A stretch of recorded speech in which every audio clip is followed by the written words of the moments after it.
I am ASMR Illumination, and this is Sense and Sensibility, Chapter 16. Marianne would have thought herself very inexcusable had she been able to sleep at all the first night after parting from Willoughby. She would have been ashamed to look her family in the face the next morning, had she not risen from her bed in more need of repose than when she lay down in it. But the feelings which made such composure a disgrace left her in no danger of incurring it. She was awake the whole night, and she wept the greatest part of it. She got up with a headache, was unable to talk, and unwilling to take any nourishment, giving pain every moment to her mother and sisters, and forbidding all attempt at consolation from either. Her sensibility was potent enough. When breakfast was over, she walked out by herself and wandered about the village of Allenham, indulging the recollection of past enjoyment, and crying over the present reverse for the chief of the morning. The evening passed off in the equal indulgence of feeling.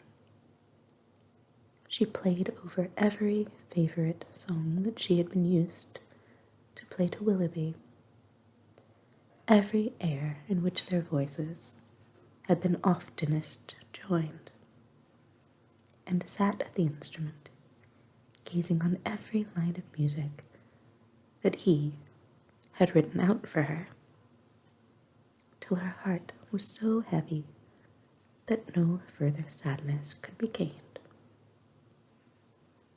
And this nourishment of grief was every day applied. She spent whole hours at the pianoforte, alternately singing and crying, her voice often totally suspended by her tears. In books, too, as well as in music, she courted the misery which a contrast between the past and present was certain of giving. She read nothing but what they had been used to read together. Such violence of affliction, indeed, could not be supported forever.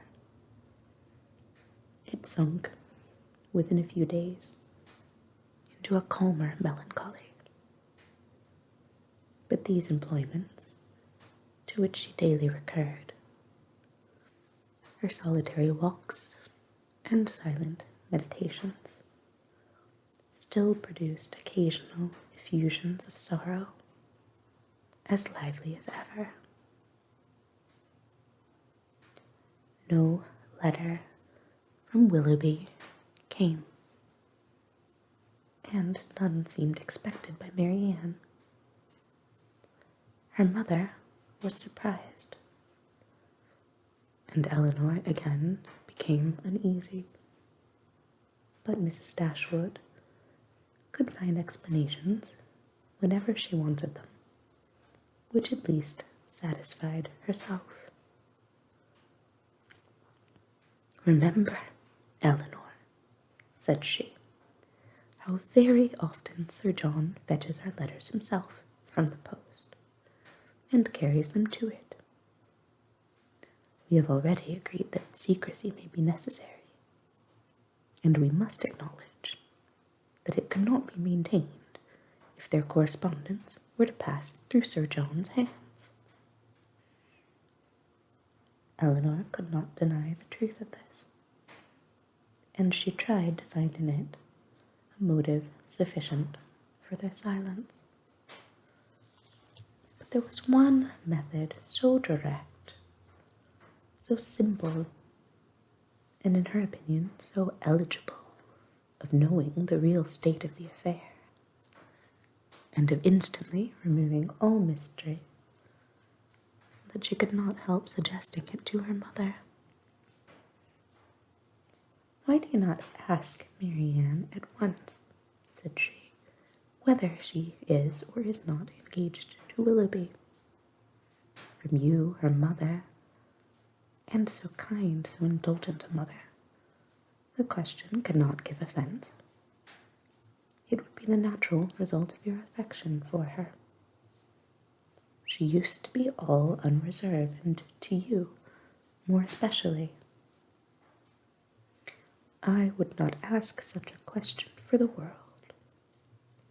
Supposing it possible that they are not engaged, what distress would not such an inquiry inflict?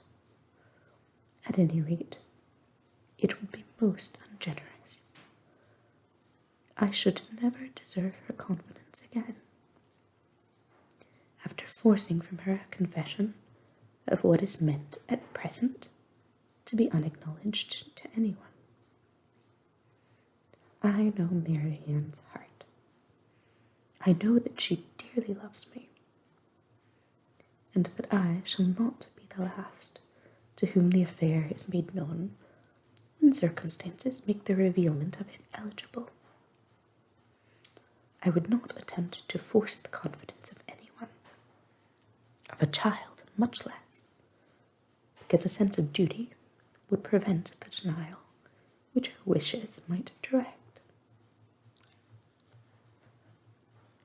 Elinor thought this generosity overstrained, considering her sister's youth, and urged the matter farther, but in vain. Common sense, common care, common prudence were all sunk in Mrs. Dashwood's romantic delicacy.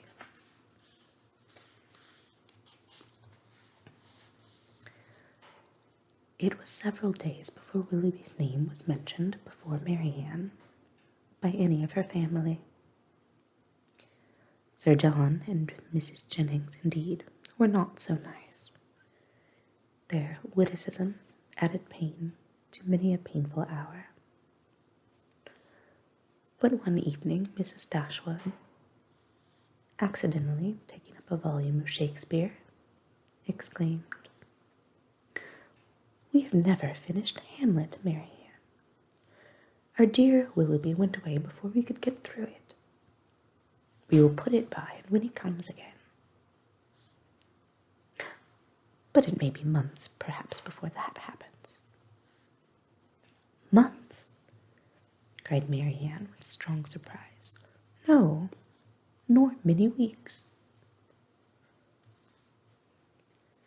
Mrs. Dashwood was sorry for what she had said, but it gave Elinor pleasure, as it produced a reply from Marianne so expressive of confidence in Willoughby and knowledge of his intentions. One morning, about a week after his leaving the country, Marianne was prevailed on to join her sisters in their usual walk, instead of wandering away by herself. Hitherto she had carefully avoided every companion in her rambles.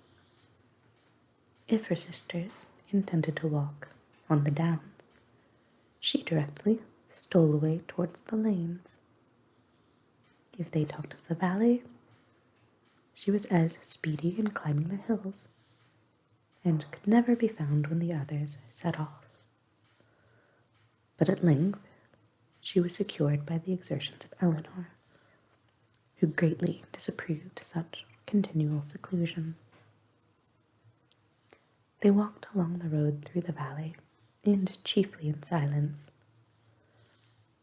for Marianne's mind could not be controlled, and Elinor, satisfied with gaining one point, would not then attempt more. Beyond the entrance of the valley, where the country, though still rich, was less wild and more open, a long stretch of the road which they had travelled on first coming to Barton lay before them, and on reaching that point, they stopped to look around them and examine a prospect which formed the distance of their view from the cottage, from a spot which they had never happened to reach in any of their walks before. Amongst the objects in the scene they soon discovered an animated one. It was a man on horseback riding towards them. In a few minutes they could distinguish him to be a gentleman. And in a moment afterwards, Marianne rapturously exclaimed, "It is he! It is, indeed, I know it is!" and was hastening to meet him when Eleanor cried out, "Indeed, Marianne, I think you are mistaken. It is not Willoughby. The person is not tall enough for him, and has not his air." He has, cried Marianne. "I am sure he has. His air, his coat, his horse. I knew how soon he would come." She walked eagerly on as she spoke, and Eleanor, to screen Marianne from particularity, as she felt almost certain of its not being Willoughby, quickened her pace and kept up with her. They were soon within 30 yards of the gentleman. Marianne looked again. Her heart sunk within her, and abruptly turning round, she was hurrying back when the voices of both her sisters were raised to detain her. A third, almost as well known as Willoughby's, joined them in begging her to stop. And she turned round with surprise to see and welcome Edward Ferrars. He was the only person in the world who could at that moment be forgiven for not being Willoughby, the only one who could have gained a smile from her. But she dispersed her tears to smile on him, and in her sister's happiness forgot, for a time, her own disappointment. He dismounted, and giving his horse to his servant, walked back with him to Barton, whither he was purposely coming to visit them. He was welcomed by them all with great cordiality, but especially by Marianne, who showed more warmth of regard in her reception of him than even Eleanor herself. To Marianne, indeed, the meeting between Edward and her sister was but a continuation of that unaccountable coldness which she had often observed at Norland in their mutual behavior. On Edward's side, more particularly, there was a deficiency of all that a lover ought to look and say on such an occasion. He was confused, seemed scarcely sensible of pleasure in seeing them, looked neither rapturous nor gay, said little but what was forced from him by questions, and distinguished Eleanor by no mark of affection. Marianne saw and listened with increasing surprise. She began almost to feel a dislike of Edward, and it ended, as every feeling must end with her, by carrying back her thoughts to Willoughby, whose manners formed a contrast sufficiently striking to those of his brother-elect. After a short silence, which succeeded the first surprise and inquiries of meeting, Marianne asked Edward if he came directly from London. No, he had been in Devonshire a fortnight. "A fortnight?" she repeated, surprised at his being so long in the same country with Eleanor, without seeing her before. He looked rather distressed, as he added that he had been staying with some friends near Plymouth. "Have you been lately in Sussex?" said Eleanor. "I was at Norland about a month ago." "And how does dear, dear Norland look?" cried Marianne. "Dear, dear Norland," said Eleanor, "probably looks much as it always does at this time of year. The woods and walks thickly covered with dead leaves." "Oh," cried Marianne, "with what transporting sensations have I formerly seen them fall! How have I delighted, as I walked, to see them driven in showers about me by the wind! What feelings have they, the season, the air, altogether inspired! Now there is no one to regard them. They are seen only as a nuisance, swept hastily off, and driven as much as possible from the sight." "It is not everyone," said Eleanor, "who has your passion for dead leaves. No, my feelings are not often shared, not often understood, but sometimes they are." As she said this, she sunk into a reverie for a few moments, but rousing herself again, "Now, Edward," said she, calling his attention to the prospect, "here is Barton Valley. Look up to it, and be tranquil if you can. Look at those hills. Did you ever see their equals? To the left is Barton Park. Amongst those woods and plantations, you may see one end of the house, and there, beneath that farthest hill, which rises with such grandeur, is our cottage." "It is a beautiful country," he replied, "but these bottoms must be dirty in winter." "How can you think of dirt with such objects before you?"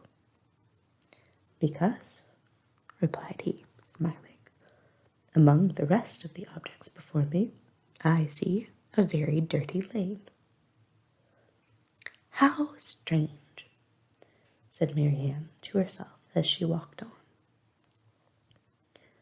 "Have you an agreeable neighborhood here? Are the Middletons pleasant people?" "No, not at all," answered Marianne. "We could not be more unfortunately situated." "Marianne," cried her sister, "how can you say so? How can you be so unjust? They are a very respectable family, Mr. Ferrars, and towards us have behaved in the friendliest manner. Have you forgot, Marianne, how many pleasant days we have owed to them?" "No," said Marianne in a low voice, "nor how many painful moments." Eleanor took no notice of this, and directing her attention to their visitor, endeavored to support something like discourse with him by talking of their present residence, its conveniences, etc., extorting from him occasional questions and remarks. His coldness and reserve mortified her severely.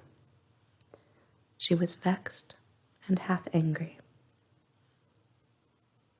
but resolving to regulate her behavior to him by the past rather than the present, she avoided every appearance of resentment or displeasure, and treated him as she thought he ought to be treated from the family connection.